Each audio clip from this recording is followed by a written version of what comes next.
بسم اللہ الرحمن الرحیم۔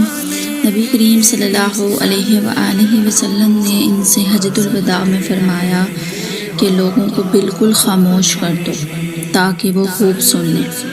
پھر فرمایا لوگوں میرے بعد پھر کافر مت بن جانا کہ ایک دوسرے کی گردن مارنے لگو۔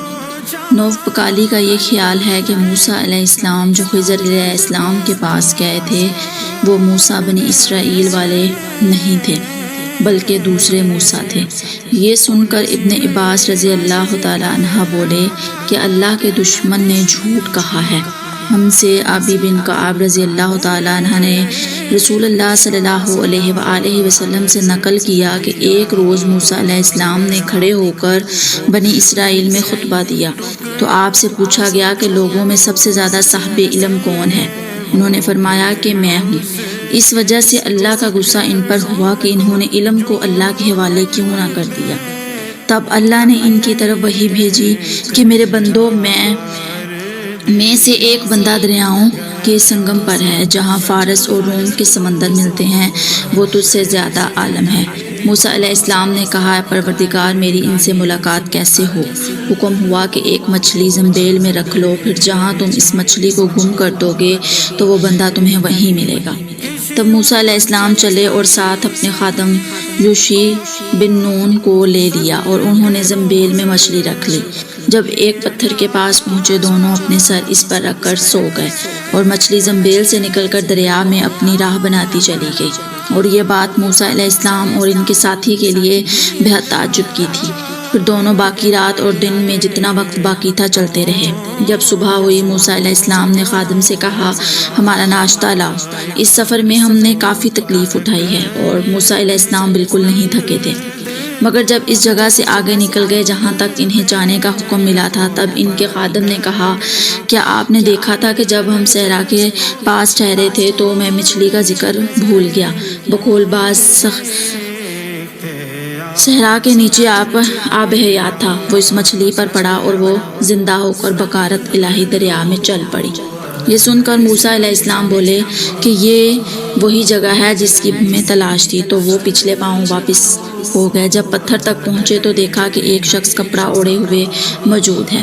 موسیٰ علیہ السلام نے انہیں سلام کیا۔ خضر علیہ السلام نے کہا کہ تمہارے سر پر زمین میں اسلام کہاں؟ پھر موسیٰ علیہ السلام نے کہا کہ میں موسیٰ علیہ السلام ہوں۔ خضر بولے کہ بنی اسرائیل کے موسیٰ؟ انہوں نے جواب دیا کہ ہاں۔ پھر کہا کیا میں آپ کے ساتھ چل سکتا ہوں تاکہ آپ مجھے ہدایت کی وہ باتیں بتلائیں جو اللہ نے خاص آپ ہی کو سکھلائی تھی؟ خضر علیہ السلام بولے کہ تم میرے ساتھ صبر نہیں کر سکو گے، اس سے موسیٰ مجھے اللہ نے ایسے علم دیا ہے جسے تم نہیں جانتے، اور تم کو جو علم دیا ہے اسے میں نہیں جانتا۔ اس پر موسیٰ نے کہا کہ اللہ نے چاہا تو آپ مجھے صابر پاؤ گے اور میں کسی بات میں آپ کی نافرمانی نہیں کروں گا۔ پھر دونوں دریا کے کنارے کنارے پیدل چلے۔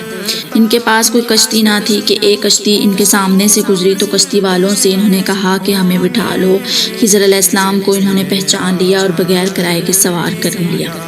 اتنے میں ایک چڑیا آئی اور کشتی کے کنارے پر بیٹھ گئی۔ پھر سمندر میں اس نے ایک یا دو چونچے مارے۔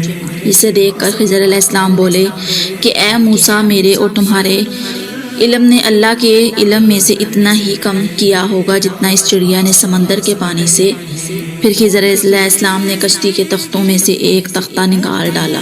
موسیٰ علیہ السلام نے کہا کہ ان لوگوں نے تو ہمیں کرایہ لیے بغیر مفت میں سوار کیا اور آپ نے ان کی کشتی کی لکڑی اکھاڑ ڈالی تاکہ یہ ڈوب جائیں۔ خضر علیہ السلام بولے کہ کیا میں نے نہیں کہا تھا کہ تم میرے ساتھ صبر نہیں کر سکو گے؟ اس پر موسیٰ علیہ السلام نے جواب دیا کہ بھول پر میری گرفت نہ کرو۔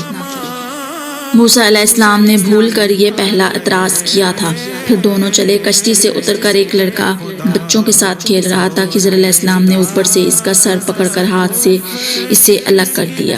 موسیٰ علیہ السلام بول پڑے کہ آپ نے ایک بے گناہ بچے کو بغیر کسی جانی حق کے مار ڈالا، غضب ہو گیا۔ خضر علیہ السلام بولے کہ میں نے تم سے نہیں کہا تھا کہ تم میرے ساتھ صبر نہیں کر سکو گے؟ ابن عینہ کہتے ہیں کہ اس کلام میں پہلے سے زیادہ تاکید ہے کیونکہ پہلے کلام میں لفظ لک نہیں کہا تھا، اس میں لک زائد کیا۔ جس سے تاکید ظاہر ہے۔ پھر دونوں چلتے رہے حتیٰ کہ ایک گاؤں والوں کے پاس آئے، ان سے کھانا لینا چاہا، انہوں نے کھانا کھلانے سے انکار کر دیا۔ انہوں نے وہیں دیکھا کہ ایک دیوار اس گاؤں میں گرنے کے قریب تھی۔ خضر علیہ السلام نے اپنے ہاتھ کے اشارے سے اسے سیدھا کر دیا۔ موسیٰ بول اٹھے کہ اگر آپ چاہتے تو ان گاؤں والوں سے اس کام کی مزدوری لے سکتے تھے۔ خضر نے کہا کہ بس اب ہم اور تم میں جدائی کا وقت آ گیا ہے۔ جناب محبوب کبریا رسول اللہ صلی اللہ علیہ وآلہ وسلم فرماتے ہیں کہ اللہ موسیٰ پر رحم کرے۔ ہماری تمنا تھی کہ موسیٰ کچھ دیر اور صبر کرتے تو مزید واقعات ان دونوں کے بیان کیے جاتے اور ہمارے سامنے روشنی میں آتے، مگر موسیٰ علیہ السلام کی عجلت نے اس علم لدنی کے سلسلہ کو جلد ہی منقطع کر